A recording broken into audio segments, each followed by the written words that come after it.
여러분, 길거리를 지나가다가 누군가 셰익스피어라는 사람은 사실 존재하지 않았어 라고 말한다면 어떤 기분이 드실 것 같나요? 아마 무슨 뚱딴지 같은 소리야, 그 위대한 작가를 모욕하다니 라고 화를 내실지도 모르겠습니다. 그런데 놀랍게도 이 질문은 지난 수백 년 동안 전 세계 학자들과 대중 사이에서 끊임없이 터져나온 아주 뜨거운 감자였답니다. 세계에서 가장 유명한 극작가인 윌리엄 셰익스피어가 사실은 이름만 빌려준 대역이었고 진짜 저자는 따로 있다는 음모론이죠. 상상해보세요.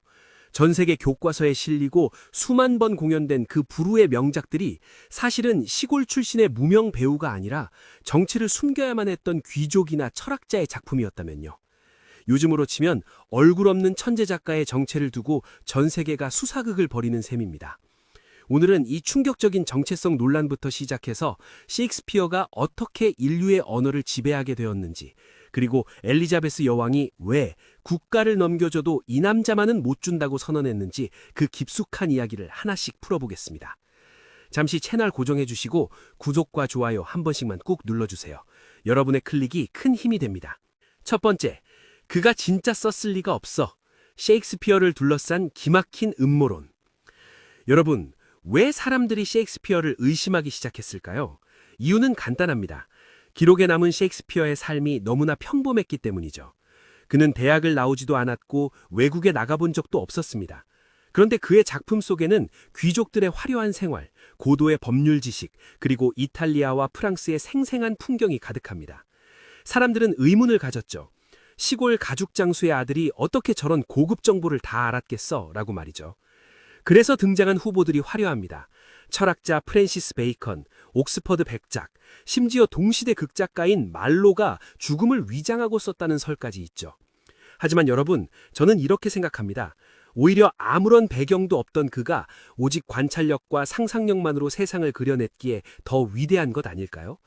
요즘으로 치면 전문 교육을 전혀 받지 않은 청년이 독학으로 넷플릭스 전 세계 1위 시나리오를 수십 편 써낸 격이니까요. 두 번째, 엘리자베스 여왕의 최애 작가, 국가와도 바꾸지 않으리. 엘리자베스 1세 여왕은 지독한 연극 마니아였습니다. 특히 셰익스피어의 열렬한 팬이었죠. 여왕이 국가를 모두 넘겨주는 한이 있어도 셰익스피어 한 명만은 절대 넘겨줄 수 없다고 선언한 건 단순한 수사가 아니었습니다. 그녀는 신분사회의 벽을 허물고 셰익스피어를 궁궐로 불러들여 공연을 관람했습니다. 요즘으로 치면 대통령이 무명 인디밴드의 공연에 반해 전용 공연장을 만들어준 셈입니다. 여왕은 알고 있었던 거죠. 땅과 성벽은 시간이 흐르면 무너지지만 셰익스피어가 만든 언어의 제국은 영원히 영국의 자부심이 될 거라는 사실을요. 실제로 영국은 인도를 잃었지만 셰익스피어는 여전히 전 세계인의 마음속에 살아있으니 여왕의 안목이 정말 대단하지 않습니까? 세 번째, 인도보다 셰익스피어? 영국인들은 지독한 자부심입니다. 훗날 영국인들은 한술 더 떠서 인도를 다 준다고 해도 셰익스피어와는 바꾸지 않겠다고까지 했습니다. 당시 인도는 영국 왕권의 보석이라 불릴 만큼 거대한 부의 원천이었는데 그 어마어마한 땅덩어리보다 펜대 하나 굴리는 작가가 더 소중하다니요. 요즘으로 치면 대기업이 반도체를 파는 것보다 BTS 같은 아티스트가 전 세계에 문화를 전파하는 것이 더 큰 국가적 권력이 되는 것과 비슷합니다. 셰익스피어 덕분에 영어는 천박한 섬나라 말이 아니라 지적인 언어의 대명사가 되었고 영국은 총칼 없이도 전 세계의 정신세계를 지배하게 된 것이죠. 네 번째, 인간 심리의 해부학, 4대 비극이 주는 묵직한 경고. 셰익스피어 하면 역시 인류 문학의 정점이라 불리는 4대 비극을 빼놓을 수 없습니다. 햄릿, 오셀로, 리어왕, 맥베스. 이 네 작품은 인간이 가진 가장 어두운 본성을 현미경으로 들여다보듯 파헤칩니다. 햄릿, 죽느냐 사느냐를 고민하는 우유부단함의 대명사죠.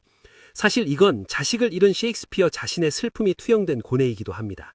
오셀로, 사랑이 질투라는 괴물로 변할 때 얼마나 파괴적인지 보여줍니다. 요즘 뉴스에 나오는 가스라이팅이나 의처증의 심리적 원형이 여기 다 들어있습니다. 리어왕, 효도와 배신, 그리고 노년의 고독을 다룹니다. 자식들에게 재산을 다 물려주고 쫓겨난 왕의 모습은 오늘날 우리 시니어 세대에게도 뼈아픈 교훈을 줍니다. 맥베스, 멈추지 않는 권력력과 야망이 인간을 어떻게 파멸시키는가에 대한 보고서입니다. 다섯 번째, 웃음 속에 뼈가 있다. 4대 희곡의 날카로운 지혜. 비극만 썼냐고요? 천만에요. 셰익스피어는 사람들을 웃기는데도 도사였습니다. 베니스의 상인, 한여름밤의 꿈, 뜻대로 하세요, 시비야, 이 네 작품이 바로 유명한 4대 희곡입니다. 특히 베니스의 상인은 돈과 인간의 자비에 대한 날카로운 질문을 던집니다. 샤일록이 요구한 살 1파운드는 현대의 가혹한 채무 관계나 법의 맹점을 상징하기도 하죠.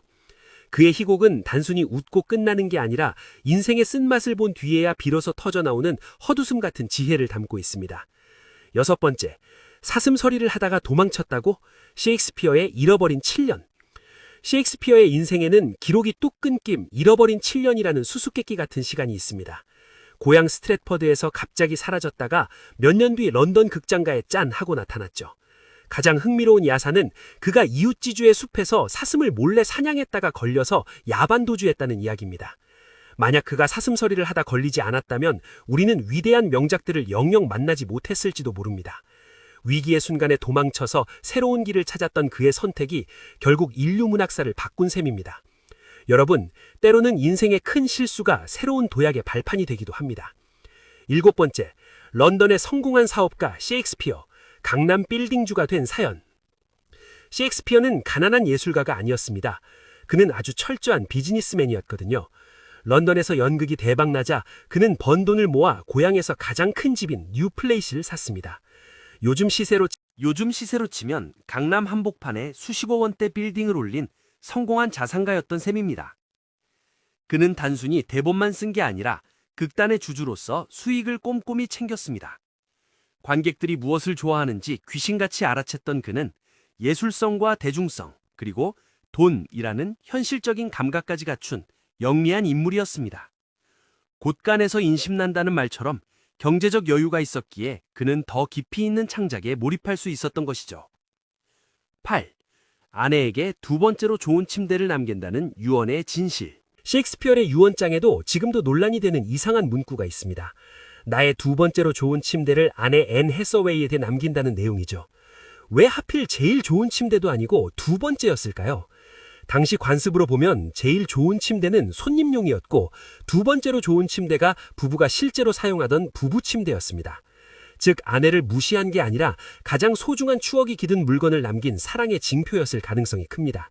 묵뚝하지만 속 깊은 조선시대 아버지 같은 남편, 우리 시니어분들은 금방 이해하시겠죠? 9번째, 현대 영어의 창시자. 이 단어들 다 셰익스피어가 만들었다고? 우리가 흔히 쓰는 침묵은 금이다, 눈이 멀 정도로 사랑한다 같은 표현들이 사실 셰익스피어의 머리에서 나왔습니다. 그는 당시 영어에 없던 단어를 2,000개 넘게 새로 만들었습니다.